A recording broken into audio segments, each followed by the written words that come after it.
Yo no estoy a favor de que los vatos que siguen a la machósfera ni los ricos sin conciencia de clase voten, güey. Viene el privilegio, pero no la responsabilidad. Para mí, el hecho de que cada vez se les dé más poder de decisión a quienes ya concentran privilegios sin rendir cuentas, güey, es un motivo más por el cual le das en la madre. ¿Por qué tendría... ¿A ti no te haría más sentido, si quieres por ahí arrancamos, que hubiera un voto por hogar? Suena ridículo, ¿verdad? Claro, pero que por supuesto que sí. Y justo por eso debería preocuparnos todo esto. Porque basta con cambiar esto de hombres o machósferos o gente rica por mujeres, pobres o personas sin estudios. Envolverlo en palabras bonitas como familia, ciudadanía informada y responsabilidad democrática. Y de pronto ya no parece una estupidez, sino una opinión válida que miles de personas están repitiendo sin cuestionarlas porque les turbo vale madre lo que otros opinan. Y ahí es donde deja de dar risa y empieza a dar miedo. ¿Pero qué creen? A ver, vamos a comenzar con este video que me han pedido mucho porque en Estados Unidos hay mujeres diciendo que le cederían su voto a su esposo. Y no solo pasa en Estados Unidos, en México, a pesar de que todos nos burlamos de esta persona, Mike Remis propone que debería haber un solo voto por familia según él, pero diciendo que las mujeres no deberían votar. Y ahora también salió otra influencer que le turbo vale madre lo que opinen otros, que quiere que tengas que pasar un examen para votar. Y yo sé que todo esto pueden parecer cosas distintas, pero en el fondo dicen lo mismo. La democracia solo funciona si vota la gente correcta. Y ese es el problema, porque estas ideas no llegan diciendo vamos a quitar derecho. Llegan disfrazadas de familia, de sentido común o de inteligencia. Y mientras discutimos si es broma o no, la conversación pues ya cambió, porque ahora se está cuestionando quién debería tener derecho a votar en un país como Estados Unidos, que sí es otro contexto, pero muchas de las tendencias que se dan allá después se vienen y se reflejan acá en México o las traen para replicar acá en México. Ha pasado en muchas ocasiones y por ejemplo los que nos dedicamos en internet sabemos que muchas veces todas las tendencias que hay allá y la manera en que se manejan en redes sociales luego pasa un año, pasan algunos meses y se viene y se replica aquí en México. Con decirles que hay mucha gente que copia el contenido gringo para hacerlo en versión mexicana o versión español. No vemos como el Mike Remis hasta se roba contenido así literal palabra por palabra, pero de eso vamos a hablar más al rato. Así que si quieres entender un poco más de los peligros de estas tendencias que pueden verse ridículas en internet pero que luego pasan a la discusión pública, quédate en este video y dale like para llegar a más personas y que se puedan informar. Pero antes, hola para quien no me conoce, yo soy el Profeta Damatis y para quien ya lo haga, hola de nuevo, yo soy psicólogo de profesión y actualmente me dedico a la docencia. Es por eso que estoy aquí con ustedes compartiendo un poco de mi experiencia profesional a ustedes que son psicólogos, estudiantes de psicología o gente ajena a la psicología que busca aprender de una manera fácil, sencilla y digerible. Y hablando de relaciones de pareja, antes de continuar quiero aclarar algo importante. Si alguien cree que la solución para evitar conflictos es quitarle derechos a su pareja, quizá no necesita organizar un movimiento político, quizá necesita actualizar urgentemente sus herramientas para entender cómo funcionan las relaciones. Y justo por eso quiero recomendarles el Diplomado Internacional en Terapia de Pareja y Terapia Sexual, Tratamientos Eficaces para Diferentes Problemáticas, organizado por INTEC e Itaca Formación. Este diplomado está dirigido especialmente a psicólogos, psicoterapeutas, sexólogos y profesionales de la salud mental que quieran aprender a intervenir de manera seria en dificultades de pareja y problemáticas sexuales. Contará con un cuerpo docente internacional integrado por psicoterapeutas y sexólogos clínicos de distintos países, quienes compartirán metodologías avanzadas, experiencias profesionales y supervisiones de casos para que puedan aplicar lo aprendido directamente en su práctica clínica. Este diplomado comenzará el sábado 26 de septiembre y será completamente en línea y con clases en vivo, pero también tendrán acceso posterior a las grabaciones de todas las sesiones porque entiendo que la vida adulta a veces no respeta nuestros horarios académicos. Al terminar recibirán una constancia digital y también podrán diferir el pago a meses sin intereses. Además, ahí hablando con estas personas les pude conseguir que se les respetara la promoción del 50% que estaba el mes pasado, y es solo para ustedes, mis bellas personas con pensamiento crítico, para que vayan a comunicarse con ellos y les digan que van de mi parte. Les voy a dejar el enlace para solicitar toda la información en la descripción y en el comentario fijado. Bueno, ahora sí, después de esta bonita invitación, vamos a comenzar con este video. Fase 1. Erika Kirk y las Tradwives. The action of choosing itself is a deliberate thing. Have more babies than you can afford. Men and women were designed to depend on one another, to support one another, to build together. That is God's design for us. A principios de junio de 2026, alrededor de 3,000 mujeres se reunieron en San Antonio, Texas, para asistir al Women's Leadership Summit de Turning Point USA. Yo mira, con mi racha de Duolingo. Esta organización está encabezada actualmente por Erika Kirk, y el evento reunió principalmente a mujeres jóvenes interesadas en el conservadurismo cristiano, la maternidad, los roles tradicionales y la movilización política. Y más allá de lo que se pudiera pensar de un grupo de mujeres que buscan regresar a los valores cristianos de sumisión y vanagloriar a sus hombres proveedores, no estaban ahí para compartirse trucos de cómo lavar la ropa blanca o cuál escoba es la mejor del mercado en costo-beneficios. Había organizaciones políticas, registros de votantes, mercancía ideológica y jóvenes provenientes de capítulos estudiantiles de todo Estados Unidos. Y aquí debemos hacer una precisión para no convertir esta crítica en desinformación, porque en internet comenzó a circular la idea de que Erika Kirk había dicho directamente que las mujeres no deberían votar, cuando en realidad la situación es un poquito más compleja para no polarizarnos, ¿vale? Erika Kirk no fue quien dijo personalmente que las mujeres deberían perder el voto. Quienes defendieron directamente esa idea fueron figuras como la influencer Tradwife Savannah Faith Stone. What's your most extreme belief? Probably that women shouldn't vote. Why shouldn't women vote? So I believe in a one-family voting system. I believe that a husband and wife are one flesh and therefore should make that political decision together. And I don't want these radical feminists to be able to vote. That's my logic behind it, is if you're shaving your head because someone was elected, you are not mentally stable enough to vote. Y algunas asistentes entrevistadas durante el Congreso, quienes dijeron que aceptarían que sus esposos representaran políticamente a todo el hogar. My perspective as a Christian woman is that my husband and I are one flesh. I vote the same way he does, so honestly, I would be okay with giving up my right to vote because I know that he would represent me well. Sin embargo, que Erika no haya pronunciado personalmente la propuesta no elimina la contradicción. Ella dirige la organización, encabeza el evento y representa un movimiento político que invitó como ponente principal a una influencer conocida por decir que las mujeres no deberían votar. A ver, les voy a poner un ejemplo desde el chisme porque a ustedes les gusta, ¿no? Es como organizar un congreso contra las pseudoterapias y vamos a invitar de conferencistas estelares a personas como Marifer Centeno, Rodrigo Platas o Daniel Javid, y después aclarar que técnicamente tú nunca dijiste que sus ideas funcionaran. Dentro de este congreso básicamente les decían a las mujeres: no falten a votar, tengan hijos y de paso ayuden a que gane el conservadurismo. Todo esto mientras en el mismo escenario aplaudían a alguien que ya había dicho que quizá las mujeres ni deberían votar. O sea, la contradicción es hermosa porque necesitan que las mujeres voten para impulsar un proyecto que podría quitarles ese mismo poder. Y esto, pues vamos a ser sinceros, se parece muchísimo a lo que vimos en Guadalajara con aquel congreso de masculinidad tradicional. Durante años los discursos sobre machos alfas, mujeres hipergámicas, hombres proveedores y feminismo destructor de familias parecían limitados a podcasts y videos de personajes que discutían frente a 8 mujeres con luces rojas de fondo. Después llegaron los congresos, las entradas, los ponentes, las organizaciones y la posibilidad de acercar esos discursos a actores con influencia pública. Con las Tradwives pasó exactamente lo que yo ya les había dicho hace tiempo cuando analicé este movimiento, pero no, me dijeron que estaba loco, que solo eran videos, que yo era demasiado progre. ¿Quién es el loco ahora?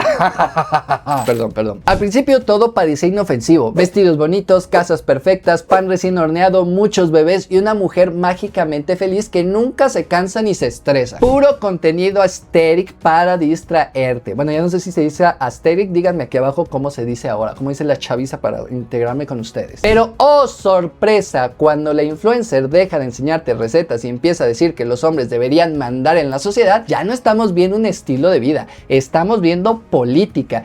Y sí, era bastante obvio desde el inicio. Una investigación publicada en 2026 por Pantea Farbid y sus colegas se puso a revisar contenido tradwife en TikTok, YouTube e Instagram. Lo que encontraron es que toda esa estética de casa perfecta, religión y feminidad tradicional muchas veces se mezcla con ideas de roles de género muy rígidos, nacionalismo cristiano y mensajes antifeministas, pero presentados como si fueran decisiones súper empoderadas. Erika Kirk invitó a las mujeres a renunciar a su voto y verla abrir el hocico en público me hizo pensar en una cosa, que el lenguaje del empoderamiento puede utilizarse para defender proyectos sumamente conservadores. Y es por eso que yo, una intelectual, te explicaré 3 implicaciones políticas de la apropiación del lenguaje feminista, donde se apropia, se comercializa, para defender otros proyectos con fines distintos. Perra. Y sumado a lo que dice esta persona, esto no quiere decir que cualquier mujer que cocina o decide quedarse en casa sea extremista, más bien que esa imagen bonita puede servir como envoltura para ideas que, si se dijeran de frente, probablemente no sonarían tan atractivas. ¿Eres fan del estilo tradwife? Déjame te cuento mi experiencia siendo una ama de casa de bajos recursos. Primero, hablemos del dinero, porque aquí la cosa se empieza a poner dura. Mi esposo es el que trabaja y que genera ingresos. Esto me afecta directamente, porque no tengo independencia financiera. No estoy construyendo un plan de retiro. Si algún día mi esposo decide irse, ustedes ya saben, yo me quedaría sin ingresos, hasta con el 50% de deudas. Además, el dinero puede convertirse en una herramienta de apoyo, pero también es una herramienta de control. Así que, por favor, dejemos de romantizar la idea de que depender económicamente de otra persona siempre tiene un final feliz. No siempre es así. ¿Ven? Al Chile casi nadie quiere ser una esposa tradicional. Es pesadísimo y no tienen tantos beneficios como los machos te quieren hacer pensar. Lo que ves en redes como tradwife no es lo mismo que vivir así en la vida real, sobre todo siendo pobre. Muchas mujeres ni siquiera lo eligen de verdad, a veces lo hacen por presión, porque no hay de otra o porque así les enseñaron que debía ser. Y lo que estás viendo en internet son personas que están trabajando desde esto, que te dicen tú no deberías de trabajar, tú deberías de dedicarte a tu marido, pero hay que ser sincero, si a ellas las deja su marido, ellas tienen trabajo, ellas tienen sus empresas, ellas tienen su dinero para poder solventarse y no depender de un vato. Tú en cambio, si solamente te dedicaras a eso, es muy probable, si no es que una regla ya, que no te paguen ese trabajo porque no lo vas a estar grabando, no lo vas a estar monetizando. Y sí, pudieras hacerlo, pero las probabilidades de que puedas hacer vida de eso y ganar dinero de eso son muy bajas. Y sí, lamentablemente no todo mundo tiene esa oportunidad o ese privilegio, vaya. Hay que entender que en internet todo se ve bonito, ordenado y perfecto, pero en la realidad significa depender de alguien más, hacer un montón de trabajo sin paga y muchas veces no tener muchas opciones si la relación se pone fea o ya no funciona. Porque si lo plantearan de forma directa, probablemente muchas mujeres no se sentirían identificadas ni atraídas por ese estilo de vida. Y aquí vamos a regresar al tema del voto femenino. No es lo mismo decir renuncia a tu autonomía y depende completamente de tu pareja que presentar ese mismo modelo como una forma de encontrar paz, estabilidad y propósito. Por eso el discurso se construye alrededor de ideas como armonía, complementariedad, energía femenina y unidad familiar, resaltando únicamente los aspectos que pueden resultar deseables y dejando fuera las implicaciones menos convenientes. Ese es el encuadre. Básicamente le cambiaron el nombre a todo para que suene bonito. La subordinación ahora es feminidad, la desigualdad es complementariedad y perder autonomía política es unidad matrimonial. No es que hayan cambiado la idea, solo le pusieron un filtro aesthetic para que no se vea tan fea. Y esto tampoco significa que dedicarse al hogar sea negativo. Una mujer puede decidir cuidar a sus hijos, cocinar, practicar su religión, depender económicamente de su pareja o distribuir las responsabilidades de manera tradicional. El problema aparece cuando esa decisión decisión deja de ser una opción personal y se convierte en una regla para determinar cuánto poder político deberían tener todas las demás mujeres. Esto nos hace ver justamente la gran incongruencia de Erika Kirk y de muchas dirigentes de este movimiento. Erika dirige una organización nacional, habla ante miles de personas, administra recursos, construye alianzas políticas, participa en campañas, ejerce una autonomía que la mayoría de las mujeres nunca tendrá y no tiene marido, pero utiliza ese liderazgo para encabezar un espacio donde la autoridad masculina se presenta como el orden natural de la familia y ella no tiene marido. En otras palabras, el movimiento no necesita que todas las mujeres desaparezcan de la política, necesita un pequeño grupo de mujeres visibles, poderosas y económicamente independientes que utilicen esa independencia para venderles dependencia a las demás. Necesita mujeres con micrófono para explicarle a otras mujeres por qué debería ser su marido el que hable. Pero espérate, Riley, porque esto hace que la contradicción histórica se vuelva todavía más absurda. A ver, la 19ª enmienda, ratificada en Estados Unidos en 1920, fue el resultado de décadas de organización, marchas, protestas, cabildeo y desobediencia civil para impedir que el voto pudiera negarse por razón de sexo. Ahora, algunas mujeres pueden construir empresas, liderar organizaciones políticas y criticar públicamente al feminismo gracias al espacio político abierto por aquellas luchas, mientras utilizan ese mismo espacio para cuestionar si la ciudadanía femenina individual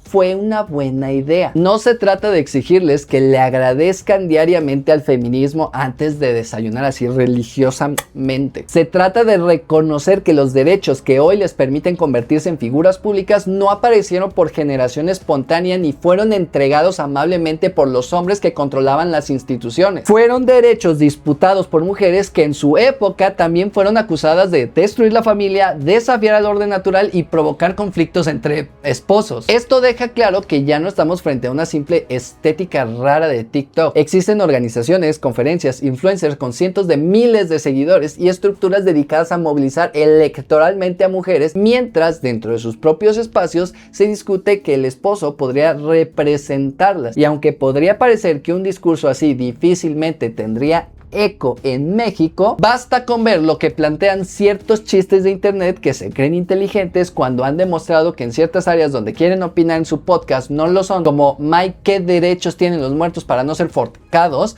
Remis, para notar que no es tan lejano como suena. Fase 2. Mike Remis y su machismo antidemocrático. Estoy a favor de que la mujer vote, güey. Viene el privilegio, pero no la responsabilidad de. Para mí, el hecho de que cada vez pongan más hasta en el voto a competir a las parejas, güey, no tengo más por el cual le das en la madre. ¿Por qué tendría? ¿A ti no te haría más sentido, si quieres por ahí arrancamos, que hubiera un voto por hogar? Mike, ya habíamos reaccionado a ti varias veces, ya nos respondiste, ya nos dimos cuenta que nadie quiere ir a tu podcast y sigues diciendo que porque la gente te tiene miedo. Pero a ver, en este clip Mike comienza afirmando que no está de acuerdo con que las mujeres voten. Después explica que permitirles votar individualmente las coloca en competencia con su pareja, que eso puede afectar la relación y que tendría más sentido establecer un voto o un solo voto por familia, porque aparentemente el principal problema de los matrimonios mexicanos no es la violencia, la precariedad, la falta de comunicación o la distribución desigual de los cuidados, es que la señora pueda marcar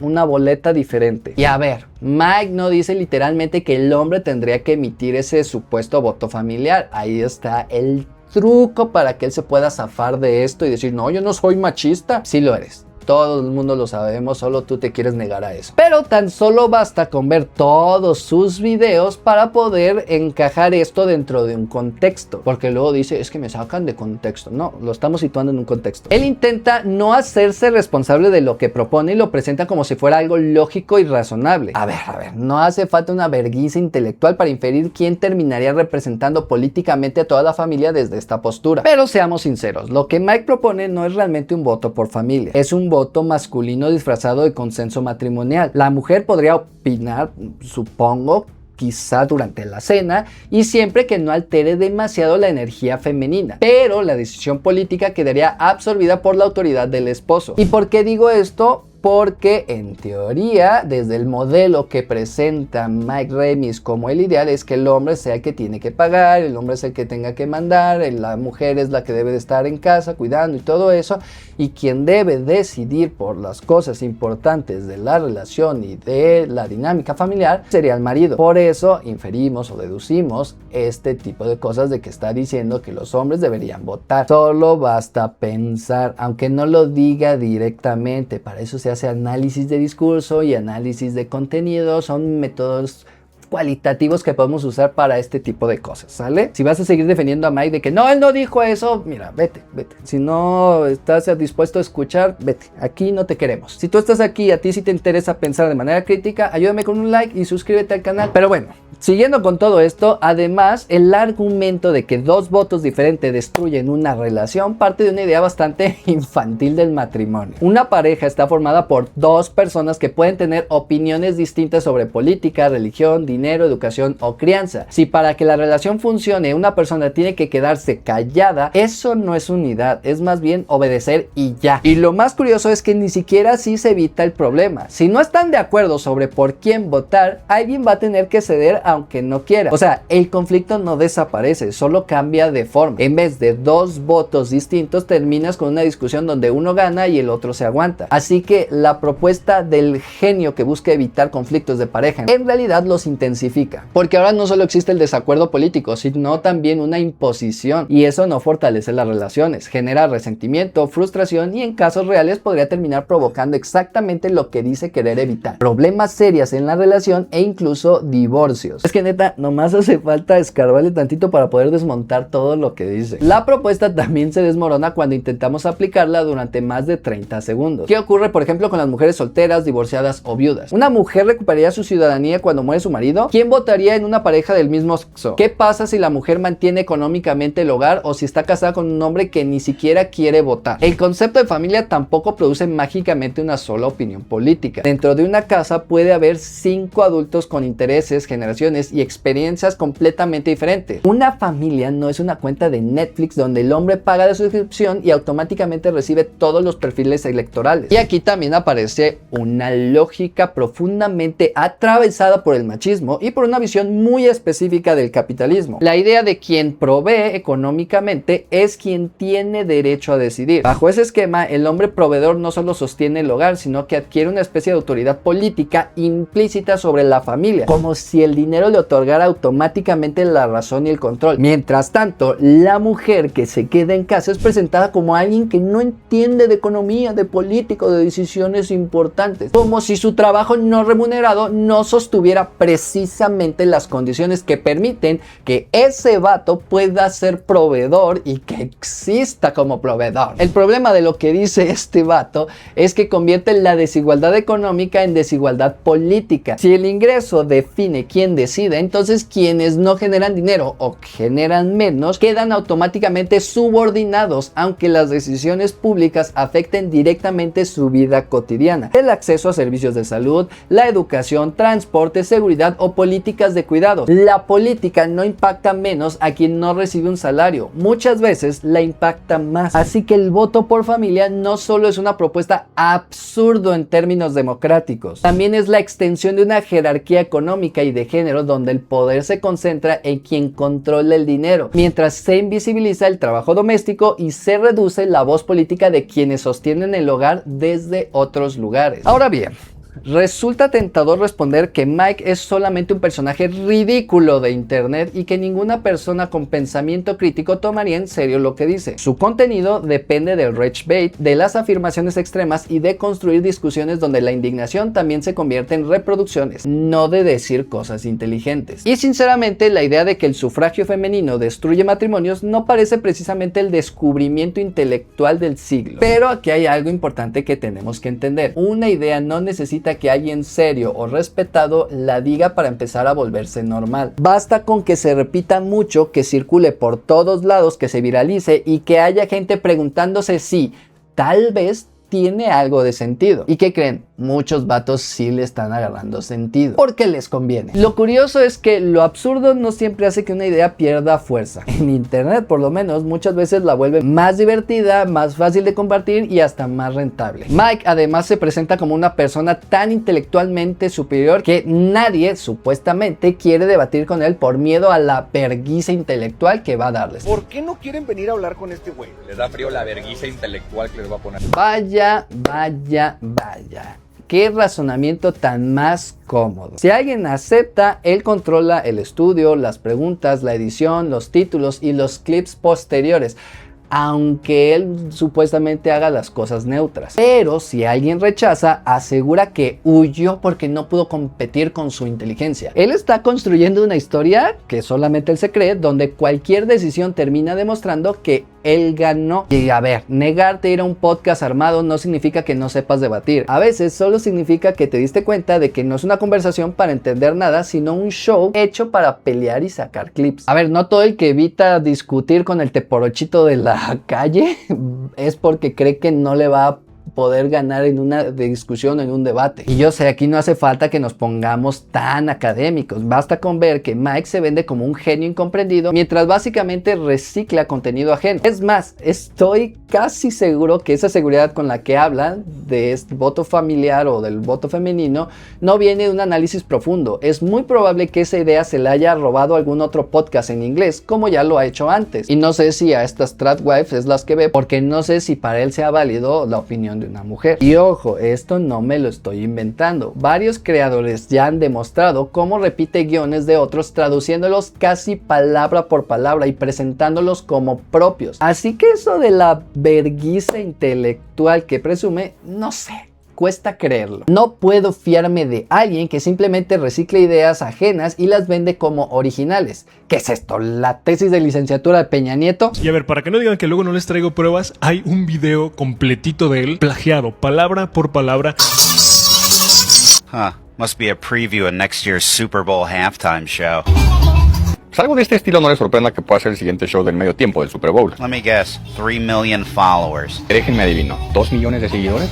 Oh, 7.7 million. I was off by almost 4 million. 7.8, me equivoqué nada más por 6. ¿Por qué querría debatir con la copia de la copia? Por eso, cuando Mike aparece en México diciendo básicamente lo mismo que ya se discute en el movimiento tradwife en Estados Unidos, no sorprende tanto. Es más, a lo mejor Mike es una tradwife y no lo sabemos. Esto no es una idea nueva, ni provocadora, ni revolucionaria. Es contenido reciclado con acento mexicano. Y ahí es donde todo esto se rompe el encanto a la a todo el mundo. Perdón. Porque cuando le quitas el personaje, la arrogancia y el supuesto ingenio, lo que queda es una propuesta absurda, difícil de defender y que solo funciona mientras nadie la examine con un mínimo de seriedad. Así funciona el proceso de encuadre y normalización. En el Congreso estadounidense, la idea se presenta como una tradición cristiana y unidad matrimonial. Con Mike se presenta como una ocurrencia provocadora destinada a salvar relaciones. En ambos casos, la consecuencia es la misma. La autonomía política de la mujer se vuelve un problema que debe ser administrado ¿por quién? Por el hombre. Y justo cuando ya dejamos atrás esta parte de la discusión, aparece la tercera fase, porque quizá alguien diga que el problema de Mike es su misoginia, su evidente sobreconfianza, su forma absurda de explicarlo y ese clásico efecto Dunning-Kruger donde alguien con poco conocimiento sobreestima su propia capacidad. Quizá si eliminamos la palabra mujeres, agregamos educación, exámenes y ciudadanía responsable, condicionar el voto podría parecer una propuesta lógica. Fase 3. Nat Torres y la exclusión disfrazada de ciudadanía. ¿Todos deberían de votar? Yo creo que no. Y lo volveré a decir 75 veces. Me turbo vale madre si no les pareció. Usted sí dirías que no todos deberían de votar. Yo estoy de acuerdo contigo. ¿Cómo vas a tomar en cuenta el mismo voto de una persona que tiene maestría, doctorado, hijos, hizo su servicio militar, a una persona que cumplió 18 años? Con todo el respeto, lo único que hace es levantarse y echar la hueva todo el día, ¿no? Yo sé que no todo México es así. O deja tú eso. Yo en algún momento hice una propuesta que solamente pudieras tener acceso al voto con el conocimiento mínimo básico indispensable de lo que hace el Estado. O sea, las razones por las que vas a votar. Vamos a tratar de atacarlo todos los frentes. Te pueden decir es que no toda la gente ha tenido acceso a la educación. Es un buen punto. ¿Qué pasaría pasaría si el INE, tal vez no se ha inventado un órgano de información electoral, vamos a poner, hiciera varias jornadas de sesiones o de clases que tú debes tener para hacer ciertos exámenes y que con esos exámenes tienen tu credencial de votar? Estoy tratando de eliminar la brecha entre educación pública y privada, entre temas de educación. Yo te doy los cursos, yo te doy la información que necesitas saber. ¿Y a qué información me refiero? Hay 3 poderes de la Unión: ejecutivo, legislativo y judicial. Esto hace un presidente, esto hace un diputado, esto hace un senador, esto hace el poder judicial en general. Tienes 32 entidades federativas, esto hace un gobernador, estos son los regidores, ¿sabes? O sea, como una cosa de solo entender por quién estás votando, por qué vas a votar. Si hoy a la fecha hay gente que puede votar por diputados y senadores, no tienen idea de cuáles son las diferencias, cuál es la diferencia entre un diputado local y un federal. A veces como que podría no percibirse, ese tipo de cosas. Bueno, pues pasó eso en el podcast de Leo y Nacho, y la banda del corazón al fondo a la izquierda obviamente está súper desatada. Y yo la verdad no vengo a decirles, no, sí me la volé, creo que no debía haber dicho eso, porque 1, es mi opinión, 2, realmente lo creo, o sea, sí lo creo. Y 3, creo que merece un poco que lo exploremos en una conversación juntos. Fíjate bien, tú para que circules con un vehículo en cualquier parte de México, tú necesitas una licencia, ¿ok? Aunque el derecho al libre tránsito es un derecho, que tú lo hagas en un vehículo requiere ciertas cosas. Requiere que pagues tu tenencia, que tengas la verificación, que tus placas estén en un buen estado, que estén registradas, muchas cosas, ¿de acuerdo? Para que tú salgas a carretera, incluso no puedes hacerlo sin placas, muchas cosas. Y además, yo he estado, tengo que darte una tarjetita, una licencia, o bueno, ya hay muchas que son digitales. Tengo que darte una licencia para estar, obviamente, eso te lo doy después de un examen, para estar completamente consciente de que tienes todo lo necesario para manejar. ¿Por qué? Porque si no estás en condiciones para manejar, puedes generarte un daño a ti o a cualquier persona que esté conduciendo a tu alrededor. Entonces, para que tú ejerzas ese derecho, porque sí, es completamente tu derecho adquirir un vehículo y ponerte a manejar, para que tú logres ejecutar ese derecho o gozar ese derecho, hay que cumplir ciertas especificidades. Vaya. Nat Torres plantea que no todas las personas deberían votar y compara la credencial para votar con una licencia de conducir. De acuerdo con su argumento, así como las personas deben mostrar conocimientos antes de manejar, también deberían aprobar un examen de conocimientos básicos antes de recibir su INE. Su entrevistador, que la neta no sé cómo se llama, refuerza la propuesta cuestionando por qué el voto de alguien con doctorado vale exactamente lo mismo que el de una persona de 18 años que solo echa hueva. ¿Qué te pasa, güey? ¿Cómo me equiparas con un bueno para nada? Bueno, no dijo eso, pero así me lo imaginé. Y aquí la exclusión ya recibió asesoría de imagen. Ya no se plantea en términos de género, sino de ciudadanía informada, educación, preparación y responsabilidad democrática. Es la misma pregunta sobre quién merece participar, pero ahora viene con palabras más técnicas y una aparente preocupación por el bienestar del país. Además, si vimos bien este video, hay un momento en su propio video donde ella dice que le turbo vale madre lo que otras personas opinen de su propuesta. Me turbo vale madre si no les pareció. Y eso no hay que dejarlo pasar porque revela algo interesante y que es clave para entender este análisis. Es muy difícil tener una conversación política con alguien que parte de la idea de que su postura es incuestionable, que es la más lógica y que es la única válida. Y a ver, mis niños y niñas, el debate no existe solamente para que alguien exponga su punto, sino para contrastarlo, cuestionarlo y sobre todo escuchar. Y escuchar no solo a quienes tienen títulos, plataformas o privilegios, sino también a quienes viven todos los días las consecuencias de las decisiones políticas, a los de abajo, a quienes históricamente han sido ignorados o silenciados. Pensar la política desde un pequeño cuadro del cual no quieres salir no es pensamiento crítico, es encerrarte en tu propia certeza. Pero eso sí, tenemos que reconocer algo.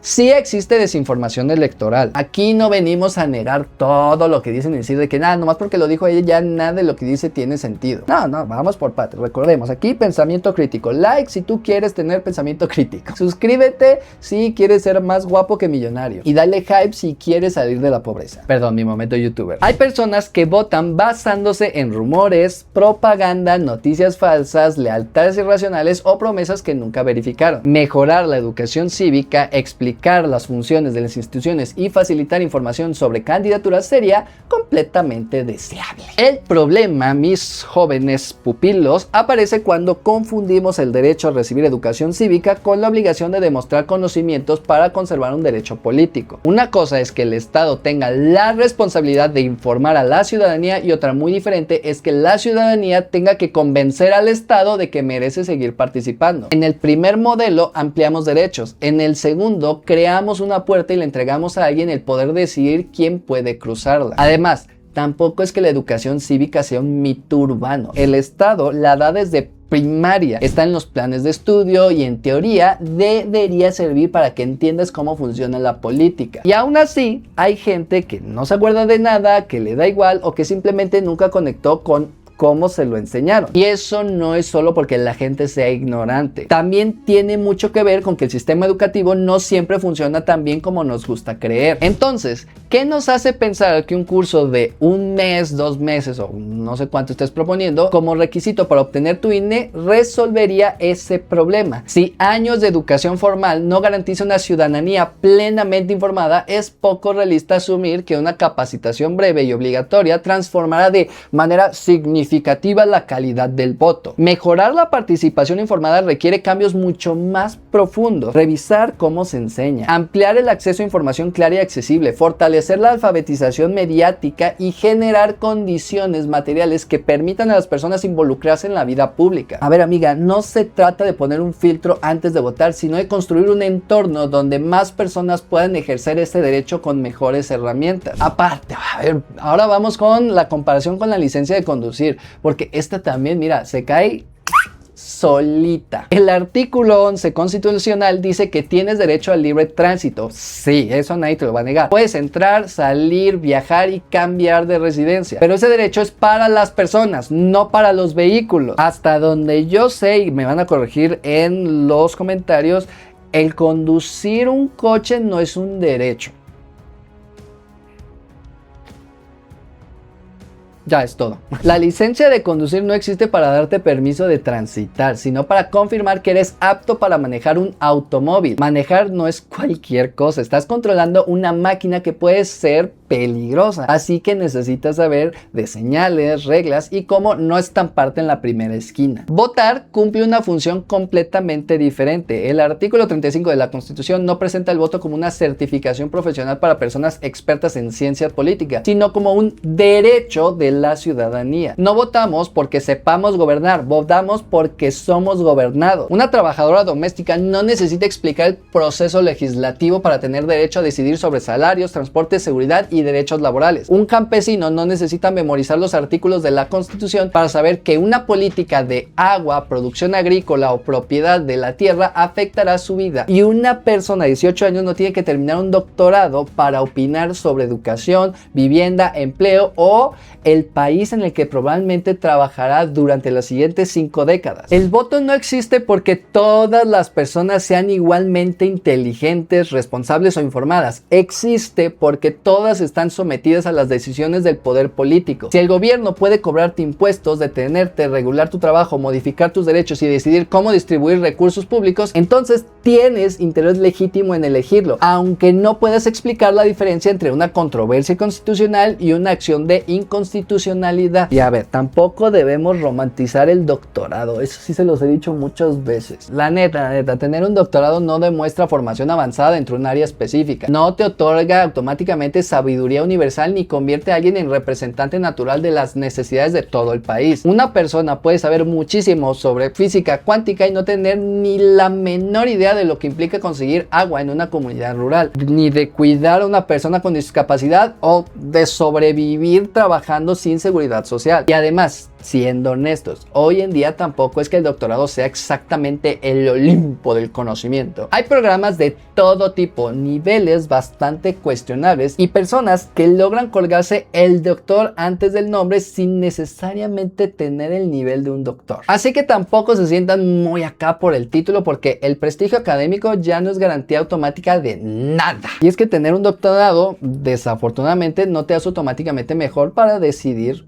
en política. Pensar que alguien merece más poder solo por haber estudiado más no es defender el conocimiento, es poner a una persona por encima de otras con la excusa del mérito. El voto no es un premio por terminar la escuela, es una forma de protegernos de quienes ya tienen más poder, dinero o influencia. Ahora bien, nadie intenta resolver la desigualdad educativa proponiendo jornadas de enseñanza para que cualquier persona pueda prepararse y aprobar el examen. Y dices, wow, Excelente, está diciendo un problema y está dando una solución. Y claramente eso puede sonar inclusivo hasta que recordamos que el tiempo libre tampoco está distribuido de manera igualitaria. Aunque el curso fuera gratuito en pesos, en dinero, tendría costo de transporte, cuidado de hijos, pérdida de ingresos y horas que muchas personas sencillamente no poseen. La encuesta nacional sobre uso del tiempo 2024 del INEGI encontró que las mujeres mexicanas acumulaban un promedio de 61.1 horas semanales de trabajo total y dedicaban 39.7 horas al trabajo doméstico, de cuidados y voluntario no remunerado, frente a 18.2 horas de los hombres. Proponer cursos obligatorios para conservar el voto sin considerar estas desigualdades significa que quienes ya cargan con menos tiempo serían quienes enfrentarían mayores obstáculos para demostrar que merecen ciudadanía, y aunque solamente sea una vez para tener tu INE. La capacitación podría durar 4 horas si quieren, pero esas 4 horas no cuestan lo mismo para todos. Para alguien con automóvil, computadora, horarios flexibles y personal que cuida a sus hijos puede ser una pequeña molestia. Para una persona que trabaja al día, realiza 2 horas de traslado o cuida familiares, puede significar perder el ingreso de una jornada o no tener con quién dejar a sus hijos. Así que no, esto no arregla la diferencia entre escuelas públicas y privadas, más bien agarra la desigualdad educativa y la falta de tiempo y las convierte en un filtro para ver quién sí puede participar en política. Básicamente, si tuviste menos oportunidad para estudiar, ahora también tienes que pasar un extra level antes de poder votar por gente que en teoría debería ayudarte a tener más oportunidades. Pero después aparece otro problema. ¿Quién redactaría el examen? ¿El gobierno, el INE, las universidades, los partidos o un comité de personas con doctorado que se consideran mucho más inteligentes que los jóvenes de 18 años? ¿Qué impediría que las preguntas fueran seleccionadas para beneficiar determinadas ideologías, clases sociales o formas de comprender el país? Podríamos preguntarnos cuántos diputados hay, pero saber un numerito no te vuelve experto en políticas públicas. Podríamos meter preguntas de economía, aunque ni los mismos economistas se pueden poner de acuerdo en impuestos, gastos o regulación. O podemos preguntar sobre propuestas de campaña, que igual cambian, no cumplen o vienen tan ambiguas que ni ellos saben qué dijeron. No existe un examen neutral capaz de determinar qué persona tomará la decisión política correcta. Se puede evaluar si alguien conoce a las instituciones, pero no si sus valores, intereses o prioridades son legítimos. Estar informado no significa estar de acuerdo conmigo. O sea, como representante político. Ay, usted me entiende. El Comité de Derechos Humanos de Naciones Unidas ha señalado que imponer requisitos de alfabetización, educación o propiedad para votar constituye una restricción irrazonable. No es que la educación cívica no importe, sino que hacerla un requisito para votar puede terminar usándose para dejar fuera a grupos que históricamente ya han tenido menos oportunidades. Y esto es una posibilidad puramente teórica. En Estados Unidos, las pruebas de alfabetización, los impuestos electorales y otras barreras aparentemente administrativas fueron utilizados durante décadas para impedir que la población afroamericana y las personas pobres ejercieran el voto. El mecanismo podía parecer neutral en el papel, pero su aplicación permitía decidir selectivamente quién aprobaba y quién quedaba fuera. Esto no quiere decir que Nat esté intentando a propósito repetir formas de exclusión como las que ya hemos visto en la historia. Más bien está proponiendo una idea que puede terminar siendo discriminatoria, y eso ya ha pasado antes, incluso en México y en América Latina. Cuando le das a una institución el poder de decidir quién puede votar, también le estás dando el poder de decidir quién cuenta realmente como ciudadano. Pero a ver, vamos a entrar a una parte difícil, y antes de esto quiero decir algo como profesional. A toda su madre, todos los partidos políticos, todos valen. Ahora sí, para que no piensen que estoy del lado de ningún partido. Lo que viene es probablemente la parte más incómoda de todo esto, y neta, sí está medio pesada. Porque aquí ya no estamos hablando de ideas en el aire o teorías raras de internet. Aquí ya se empieza a ver clarito cómo funciona todo esto en la vida real. Y eso es lo que lo vuelve peligroso, porque cuando lo ves así, sin adornos, ya no lo puedes ignorar tan fácil. Pero justo por eso hay que entrarle, aunque incomode, porque si lo vemos con calma y entendemos bien qué está pasando, se vuelve mucho más evidente el tipo de discurso que nos están intentando vender. Ya, bueno, teniendo todo esto en cuenta, vamos a lo que nos truje, chencha. Muchas personas que se quejan del voto ignorante ni siquiera se esperan a que exista una evaluación real de conocimiento. Para ellos, el ignorante es básicamente cualquiera que no votó por su partido político favorito. ¿Qué naco es ser de...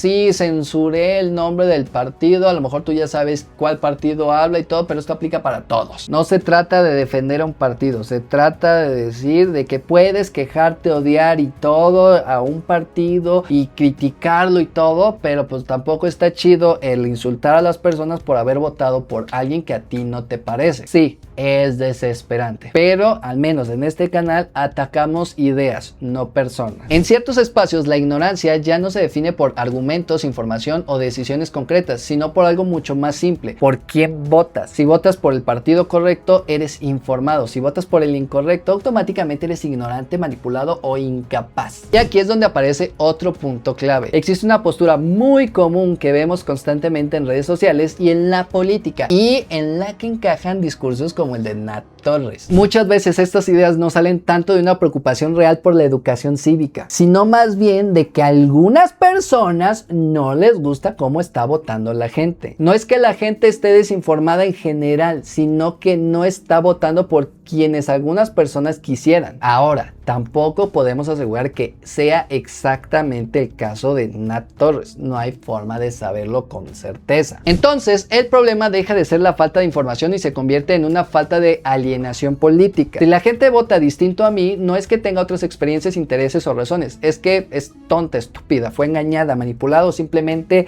pues es pendeja. Ese es el problema. No se trata de ver qué ideas apoyas, qué decisiones tomas o qué resultados tienes. Solo se fijan en por quién votas para ponerte una etiqueta rápido. Y la neta, eso es bastante sencillo y flojo para nosotros que somos críticos. Votar por un partido político no te hace automáticamente inteligente, pero tampoco te hace automáticamente ignorante. Y lo mismo aplica para cualquier otro partido. Pensar lo contrario no es análisis político, es tribalismo con pretensiones de superioridad. La realidad es mucho más compleja y ya lo sabemos. La gente vota por razones distintas: experiencias personales, beneficios concretos, hartazgo, identidad, miedo, esperanza, propaganda o desinformación. Eso ocurre en todos los partidos, en todos los niveles sociales y en todos los niveles educativos. Pero cuando estas razones no coinciden con lo que ciertos grupos consideran correcto, dejan de verse como razones y empieza a verse como defectos. Ya no son ciudadanos tomando decisiones, son nacos, ignorantes, pobres, manipulados. No son víctimas de un sistema político que también